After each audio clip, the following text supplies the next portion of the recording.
सरोकार। नमस्कार, आप देख रहे हैं प्राइम टीवी और मैं हूं आपके साथ मुस्कान अजमानी। चलिए रुक करते हैं खबर दोपहर की ओर और खबर दोपहर में आज हम सियासत से जुड़ी उन बड़ी खबरों पर चर्चा करेंगे। तो मध्य प्रदेश विधानसभा चुनाव के लिए लगातार समाजवादी पार्टी और कांग्रेस के बीच भयंकर तकरार देखने को मिल रही है और इसी तकरार के बीच समाजवादी पार्टी ने अपने कैंडिडेट्स की एक और लिस्ट जारी की है, जिसमें अब नए उम्मीदवारों की भी घोषणा की गई है। पहली लिस्ट में 9 उम्मीदवारों की घोषणा की गई थी, तो वहीं अब दूसरी लिस्ट में भी समाजवादी पार्टी ने अपने प्रत्याशियों का ऐलान कर दिया है।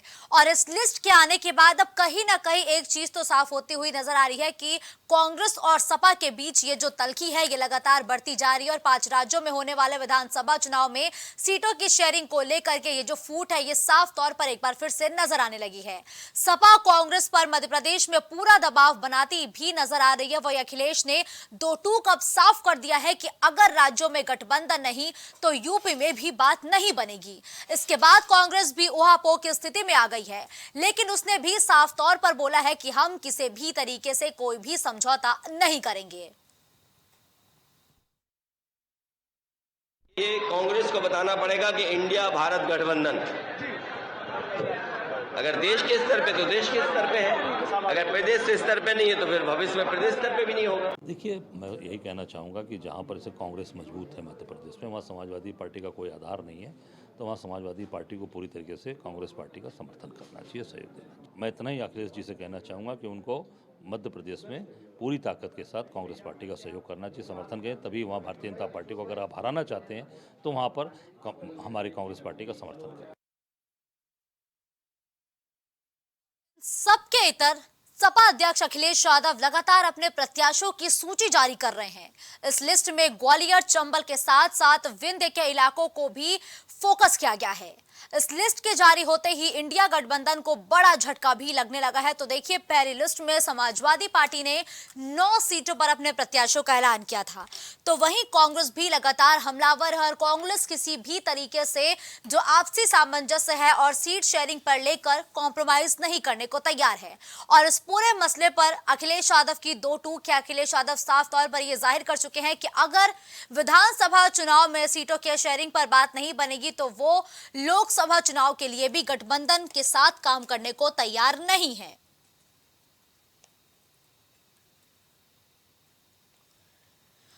तो देखिए, लोकसभा चुनाव से पहले 5 राज्यों में होने वाले विधानसभा चुनाव को लेकर जोर आजमाइश लगातार जारी है। इसी बीच इंडिया गठबंधन में रार की खबरें भी अब खुलकर सामने आने लगी हैं।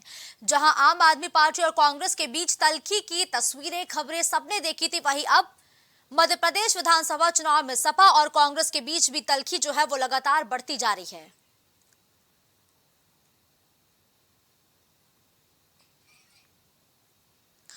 गौरव इस खबर पर ज्यादा जानकारी के लिए हमारे साथ जुड़ चुके हैं। देखिए गौरव, सपा और कांग्रेस की तल्खी के बीच अब समाजवादी पार्टी ने एक नई लिस्ट जारी कर दी है। इस लिस्ट के आने से क्या ये समझा जाए कि जो अभी तक अटकलें थी कि कांग्रेस और सपा के बीच में सब कुछ ठीक हो सकता है, क्या उस पर पूरी तरीके से फुल स्टॉप लग गया है? फुल स्टॉप लग गया, जो यहाँ पर चुनाव में समय बाकी नहीं हो। जिस तरह से यहाँ पर 17 नवंबर पर चुनाव होने से पहले अगर इस तरह की धार सामने आई है, पहले 9 प्रत्याशी घोषित किए थे और यहाँ पर 22 प्रत्याशी घोषित कर दिए हैं। 31 प्रत्याशी समाजवादी पार्टी के द्वारा घोषित किया चुके हैं। उसके बाद यहाँ पर जो रार थी वो बढ़ चुकी है। यहाँ पर कोई कितनी भी बातें कहे कि रार नहीं है, पर यहाँ पर रार बढ़ चुकी है और जो प्रत्याशी घोषित किए गए उसमें यहाँ पर खामेगा कांग्रेस और समाजवादी पार्टी दोनों को भुगतना पड़ सकता है। पर यहाँ पर जिस तरह से कांग्रेस पार्टी जो है समाजवादी पार्टी को समर्थन दी गई, इसके बाद यहाँ पर अल्टीमेटम भी दिया गया। अखिलेश यादव स्वयं वहां पर गए थे, उससे जब यहाँ पर सीटों के बंटवारे पर चर्चा रही, कांग्रेस पार्टी का फिर कोई न्योता नहीं दिया गया इसको लेकर बात करने को लेकर। समाजवादी पार्टी ने अपनी तय व्यवस्था के हिसाब से पहले भी कहा था कि अब 30 से 35 प्रत्याशी उतार सकते हैं मध्य प्रदेश में, तो उसी के अनुरूप यहाँ पर 31 प्रत्याशियों की घोषणा कर दी गई है। और फिलहाल ये कदम है समाजवादी पार्टी का, ये समाजवादी पार्टी के लिए और कांग्रेस पार्टी के दोनों के लिए बहुत अहम चुनाव है। अब इस चुनाव के मायने क्या होते हैं मुस्कान, वो भी यहाँ समझना बहुत महत्वपूर्ण है, क्योंकि यहाँ पर कैसे कार्य है उसके कहीं ना कहीं लाभ बीजेपी को मिल सकता है। लेकिन देखिए गौरव, एक चीज यहाँ बहुत अहम हो जाती है, बसपा भी मध्य प्रदेश के विधानसभा चुनाव में सक्रिय हो चुकी है। ऐसे में कांग्रेस और सपा के बीच भी खटपट की खबरें सामने आ रही हैं। ऐसे में ये जो खटपट की खबरें हैं, इसका फायदा सीधा सीधा किस पार्टी को मिल सकता है? इसका पूरा फायदा बीजेपी को मिलेगा, मतलब इसका कोई दो राय नहीं है। क्योंकि यहाँ पर जब जहाँ दल चुनाव लड़ते हैं, गठबंधन की भूमिका ही यही होती है। जब कोई गठबंधन होता है, वहां पर गठबंधन के माध्यम से जब सत्ताधारी पार्टी या मुख्य विपक्षी पार्टी के बीच में ही चुनाव होता है, तो वहां पर जो जनता है वो कश्मीर होती है, उसका सीधा ही किरदार होता है, चाहे चाहे चाहे विपक्ष चाहता है। और जब यहाँ पर कई विकल्प आ जाते हैं, बहुजन पार्टी विकल्प की बात की, आम आदमी पार्टी की बात की, कांग्रेस की पार्टी की बात की, तो जब यहाँ पर भ्रष्टाचार भागवत जरूरत हो जाती है, कहीं ना कहीं यहाँ पर जब परंपरागत वोट बैंक होता है उसकी जीत होती है। फिलहाल परंपरागत वोट बैंक की बात करें तो बीजेपी का जो परंपरागत वोट बैंक है, हिंदू वोट बैंक की बात कर रहा है, ओबीसी वर्ग की बात कर रहा है, दलित वर्ग की बात कर रहा है। अगर वो बीजेपी के साथ चला गया तो निश्चित रूप से यहाँ पर अन्य पार्टी के लिए परेशानी साथ। ठीक है, देखिए गौरव, अब तो चुनाव की तारीखें भी काफी नजदीक है। अब पार्टियां अपना जनाधार बढ़ाने के लिए जनता के बीच पहुंचेंगी। अभी तक तो ये कहा जा रहा था कि इंडिया गठबंधन भारतीय जनता पार्टी को हराने के लिए बना है, लेकिन अब जिस तरीके से इंडिया गठबंधन में ही रार देखने को मिल रही है, भविष्य इसका कैसा होगा?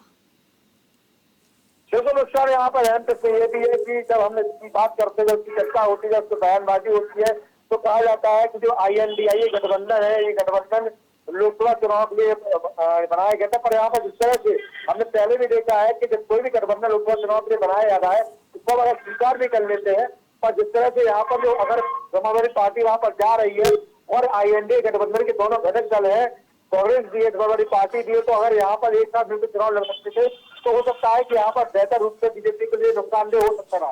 और जिस तरह से यहाँ पर अलग चुनाव लड़ रहे हैं, तो निश्चित रूप से यहाँ आने वाले समय में विधानसभा चुनाव को जो सेमीफाइनल माना जा रहा है लोकसभा का, वहां पर दिक्कत तो है ही, और यहाँ पर इसके स्वरूप को लेकर भी चर्चा यहाँ आम हो जाएगी कि अगर रार बढ़ती जाएगी तो INDIA का भविष्य क्या होने वाला है। क्योंकि यहाँ पर तमाम प्रश्न है। पंजाब की बात करें, पंजाब में और दिल्ली में, पश्चिम बंगाल में, उत्तर प्रदेश में, यहाँ पर क्या इसका स्वरूप होने वाला है।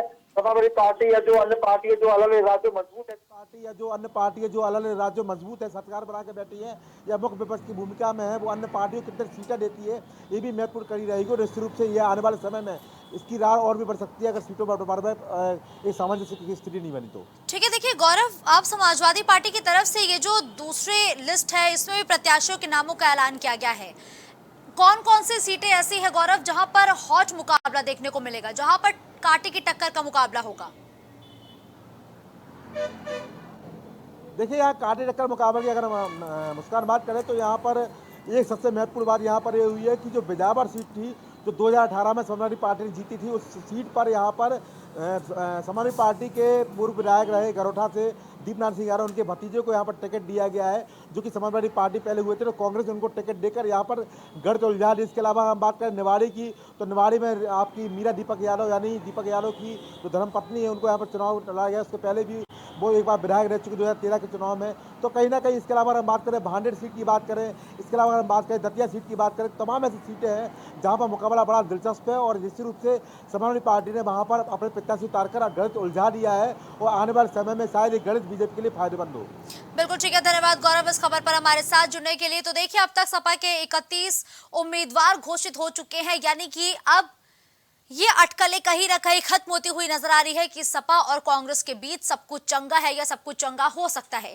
क्योंकि जिस तरीके से सपा धड़ाधड़ अपने प्रत्याशियों की सूची जारी कर रहा है, उससे साफ तौर पर एक समाजवादी पार्टी ने यह संदेश देने का प्रयास किया है कि अगर मध्य प्रदेश में कांग्रेस सीटों का कॉम्प्रोमाइज नहीं करती है तो वो यूपी में होने वाले लोकसभा चुनाव में भी किसी भी तरीके से सीटों का कॉम्प्रोमाइज नहीं करेगी। यानी कि अखिलेश यादव की कांग्रेस को दो टूक साफ तौर पर यही संदेश और यही सलाह देते हुए नजर आ रहे हैं कि यूपी में अखिलेश यादव एक बड़े भाई की भूमिका निभाने वाले हैं और वो यूपी में होने वाले लोकसभा चुनाव में किसी भी तरीके के सीटों पर कॉम्प्रोमाइज नहीं करेंगे।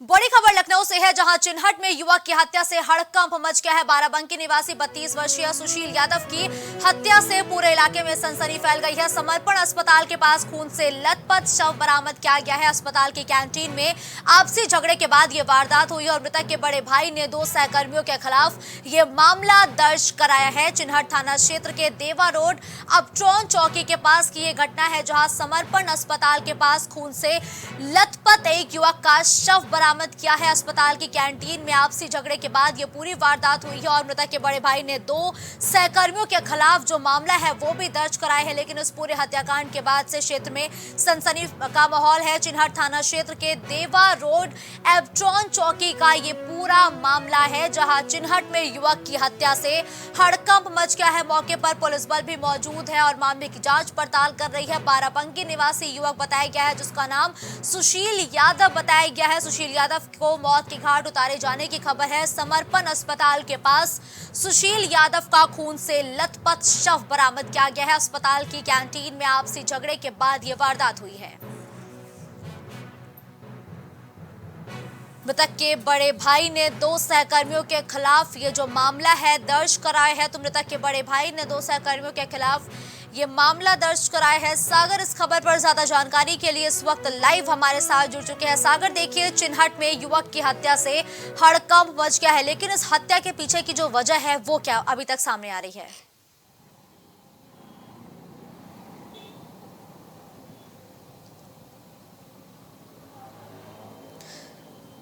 तो सागर से दोबारा संपर्क स्थापित करने का प्रयास करेंगे, लेकिन आपको ये बड़ी खबर बता दें कि खून से लथपथ एक युवक का शव मिला है, जहां आपसी झगड़े के बाद ये वारदात हुई थी, जिसमें एक बाराबंकी के रहने वाले 22 वर्षीय युवक को मौत के घाट उतारा है और समर्पण अस्पताल के पास ये शव मिला है। आपसी रंजिश में बताया गया कि इस पूरी वारदात को अंजाम दिया गया है।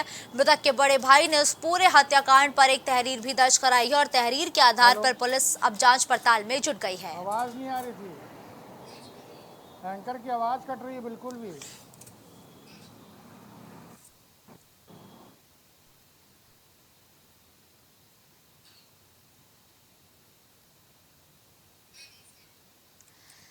सागर का रुख करते हैं एक बार फिर इस खबर पर ज्यादा जानकारी के लिए। इस वक्त सागर हमारे साथ लाइव जुड़ चुके हैं। सागर, देखिए एक हत्याकांड को अंजाम दिया गया है और समर्पण अस्पताल के पास ये शव मिला है और कहा जा रहा है कि आपसी कहासुनी के बाद इस हत्याकांड को अंजाम दिया गया, लेकिन पीछे की जो मुख्य वजह है वो पुलिस द्वारा क्या बताई गई है? जी देखिए, चिन्हट का इलाका है, यहाँ पर समर्पण अस्पताल है और जो युवक जो मरा है, जिसकी मौत हुई है, वो सुशील यादव नाम है उसका, और ये यहाँ की कैंटीन, समर्पण अस्पताल की कैंटीन में काम करता था। बीती 17 अक्टूबर की बात करूँ तो यहाँ पे 3 दोस्त थे, आपस में ये लोग पार्टी करते हैं, नशेबाजी करते हैं, शराब की पार्टियाँ होती हैं। उसके बाद से पैसे को लेकर कुछ विवाद होता है, तो इन तीनों में आपसी भिड़ंत हो जाती है। तो 2 लोग मिलकर सुशील पर डंडे से वार कर देते हैं। डंडे से वार करके ये लोग इतना घबरा जाते हैं, जो 2 लोग मारने वाले होते हैं इतना घबरा जाते हैं, उससे आनंद फानंद में अस्पताल भर्ती कराते हैं। अस्पताल में भर्ती कराने के बाद वो लोग वहाँ से मौके से फरार हो जाते हैं और कहीं ना कहीं जो मृतक है उसके घर वालों को ये सूचना मिलती है कि उनका जो बेटा है या उनका भाई है वहाँ पर अस्पताल में अचेत अवस्था में, मरणासन अवस्था में वहाँ पर पड़ा हुआ है। तो वहाँ पर पहुँचते हैं, उनके परिजन पहुँचते हैं, तमाम उनके दोस्त पहुँचते हैं। उसके बाद से तकरीबन आज सुबह की बात करूँ तो 9 से 10 बजे के बीच जो है जो मृतक की जो है इलाज के दौरान मौत हो जाती है। उसके बाद से जो उसका भाई है, तो उसके भाई ने 2 लोगों के खिलाफ नामजद तहरीर भी दी और इंस्पेक्टर आलोक राव ने ये बताया है कि जो नामजद तहरीर है वो उसके 2 साथी संगी थे, वही लोग काम करते थे। फिलहाल एक जो गिरफ्त में है और एक व्यक्ति फिलहाल गिरफ्त से बाहर है। कहीं ना कहीं देखिए, राजधानी जैसे इलाके में अगर कानून व्यवस्था पर सवाल उठे तो बहुत बड़ी बात है, क्योंकि यहाँ पर चाक चौबंद सुरक्षा से लेकर तमाम जो कमिश्नरेट पुलिस लागू, उसके बावजूद भी ऐसी घटनाएं सामने आते भी। हाल ही की बात करूं, कल की बात करूं, यहाँ पे तेलंगाना से युवती आती है, उसके साथ 3 से 4 लोग जो है गैंगरेप करते हैं। हालांकि वो लोग पकड़े जाते हैं, लेकिन कहीं ना कहीं देखिए इस तरह से इस अपराधी प्रवृत्ति के लोगों के हौसले इस तरह से बुलंद हो गए हैं कि वो किसी का डर नहीं, किसी का खौफ नहीं है, चाहे वो कानून हो, चाहे फिर सीएम योगी हो, चाहे तमाम ऐसे जो जांच एजेंसी है उनका। तो बहुत बड़ा सवाल ये उठता है मुस्कान कि अगर हत्या हुई है, हत्या की गई है, तो क्या उन्हें डर नहीं था? उन्हें ये भी पता होना चाहिए कि वो हत्या करने के बाद भाग नहीं सकते, पुलिस के गिरफ्त। ठीक है सागर, वापस आपका रुख करेंगे, लेकिन इस पूरे मामले पर मृतक की बहन की भी प्रतिक्रिया सुनने को मिल रही है। एक बार क्या कुछ कहा गया है वो आपको सुनाते हैं। आलती देवी। आपकी मृतक की कौन है? भाई बहन है। क्या हुआ था पूरा मामला? हमारे भाई के यहाँ मारते हैं। कैसे मारती, किसने मारा? सुशील कारीगर और सुभाष। हुआ क्या था पूरा मामला? वो पैसा उनसे मांग रहे थे, पैसा नहीं दी। पैसा वही दिन तनख्वाह पहन, वही दिन पैसे खातिर मार दी। फिर क्या हुआ? फिर मार के रोड पे छोड़ दी। रात के घर नहीं कि उनके वही फोन के तब से मंजिल के ले भाई ढूंढने शुरू किए तो सुबह रोड पे मिले भर्ती करें। फिर बाद में लोहिया एक दिन जांच के लिए फिर घर रास्ते खत्म हुई थी। तो पुलिस को आपने जो कंप्लेंट दी? हाँ कंप्लेन की। एफआईआर दर्ज हो? हाँ एफआईआर दर्ज हुई मगर कोई सुनवाई नहीं है। एक मिला है और बाकी एक नहीं मिला। तो कितने लोग अरेस्ट हुए? 2 लोग का नाम रहा है, एक अरेस्ट हुआ एक नहीं। तो इन लोगों को पहले से भी कोई मामला था इनसे? नहीं पहले से कोई मामला जानकारी नहीं है। क्या चाहते हैं? हम चाहिए हमारे भैया को इंसाफ मिले। अगर गलत नहीं की तो उनको इंसाफ चाहिए। अगर इतनी बड़ी कौन खता की ना कि जो हमारे भाई को जान से मारते हैं। पैसा लेना ले ले मरते हो ना जान से। कल कै बजे की घटना है?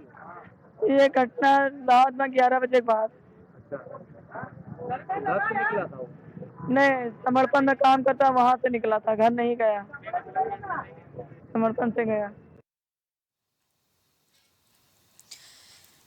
ठीक है, वापस सागर का रुख करते हैं इस खबर पर ज्यादा जानकारी के साथ। सागर लगातार हमारे साथ बने हुए हैं। देखिए सागर, मृतक की बहन का साफ तौर पर यह कहना है कि पैसे को लेन देन कर ये जो विवाद था ये इतना बढ़ गया कि एक युवक को मौत के घाट उतारा गया है। लेकिन इस मामले पर पुलिस का क्या कहना है?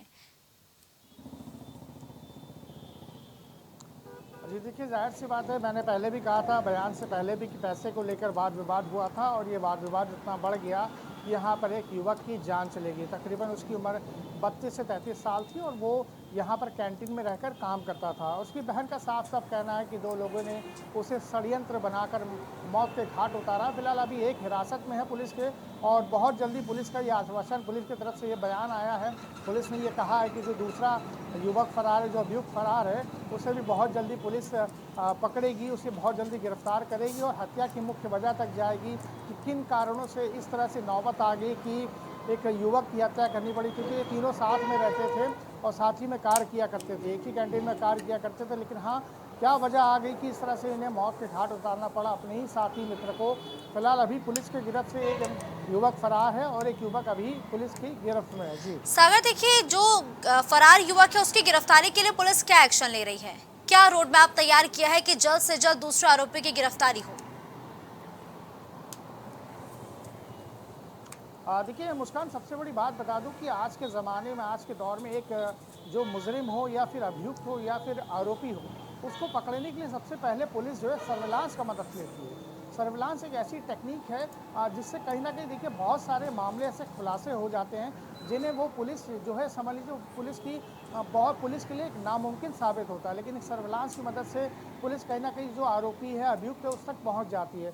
हालाँकि पुलिस ने कई टीमें लगाई हैं, कई टीमें गठित की हैं, इनके पीछे लगा रखा है, अपने मुखबिर तंत्र भी सक्रिय कर दिए गए हैं और तमाम, मुझे लगता है कि शायद आज या कल में बहुत जल्द ही पुलिस एक कहीं ना कहीं खुलासा करेगी और शायद प्रेस वार्ता भी कर सकती है, प्रेस वार्ता कर खुलासा भी कर सकती है और ये दोनों बहुत जल्द मीडिया के सामने आएंगे और इस बात का पता चलेगा मीडिया को कि हत्या की मुख्य वजह क्या है। फिलहाल ठीक है, धन्यवाद सागर इस खबर पर हमारे साथ जुड़ते हुए तमाम जानकारी हमारे दर्शकों तक पहुंचाने के लिए। तो देखिए, समर्पण अस्पताल के पास एक युवक का शव मिला है और मृतक के परिजनों का साफ तौर पर यह कहना है कि पैसे का विवाद इतना बढ़ गया कि उसके भाई को मौत के घाट उतार दिया गया और आपसी झगड़े के बाद ये पूरी वारदात हुई है।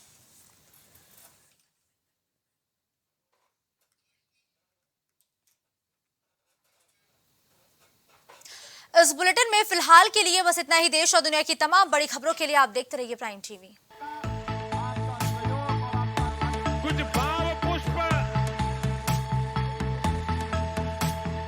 आप देख रहे हैं प्राइम टीवी, सच साहस